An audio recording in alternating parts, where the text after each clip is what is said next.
Hello, my name is Joseph Lawrence Bonello. This is my presentation on the film Dunkirk by Christopher Nolan. It was published July 21st, 2017. Christopher Nolan is a well-known director in the film industry, known for his films Oppenheimer, Dunkirk, The Dark Knight Rises, and Inception. Quick cool fact about him is that he is the first non-American filmmaker of the Batman series. Also, if you have noticed throughout his films, Christopher Nolan is well known for his preference over practical effects than CGI.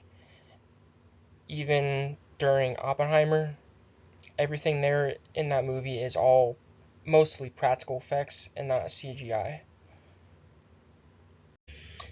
A little brief background about the film Dunkirk.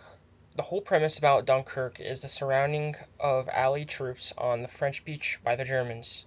It follows a detailed account of what the troops on the beach had to experience on both land, air, and sea trying to get those men home.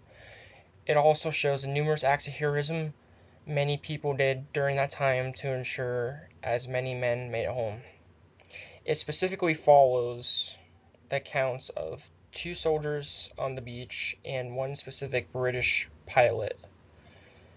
And you'll see in the main sequence how that all comes together towards the end for the whole meaning of this movie, how this pilot essentially makes a sacrifice to make sure a lot of these soldiers come home.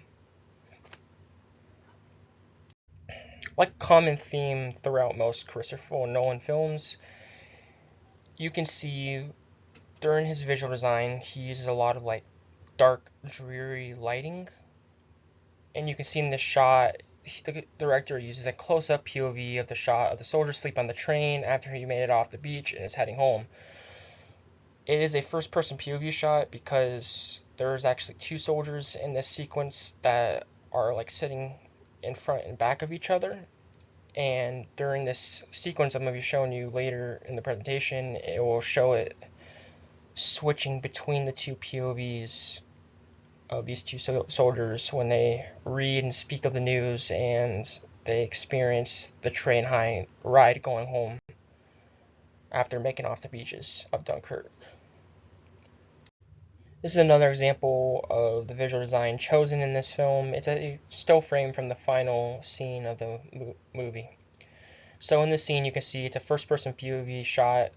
It's a medium shot of the plane burning down after the pilot had used a flare gun to prevent it from being captured by the Germans.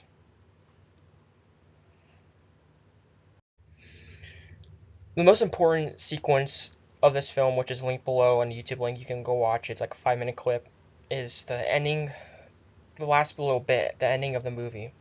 And the reason why I think it's very important is because it shows the 2 different perspectives and the 2 different endings of this story. It shows 2 soldiers coming home on the train, reading the news as the crowds cheer, and it also shows a pilot as it goes in for emergency landing on the beach with no engine power being captured by the Germans. And I think it's a very powerful sequence because it shows that even though these 2 soldiers made it home, they unknowingly were saved by this pilot who made a sacrifice to make sure that these men he did not know made it home.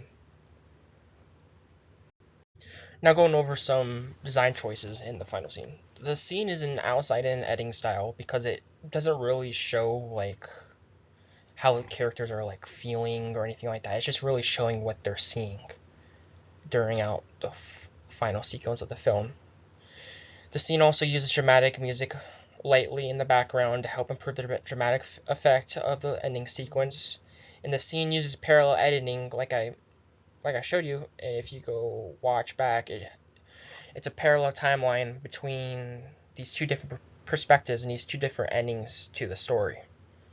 And the cutting of the film seems to elongate time of these soldiers coming home on a train, and it seems to elongate the sequence of this plane coming in for a landing because in all reality it's not really going to take that long for the plane to land on the airplane, but the film cutting and editing choices of the director and the editor specifically cut the scenes to make it last longer for the dramatic effects, just to drive home the ending of this movie. last but not least, the rhythm.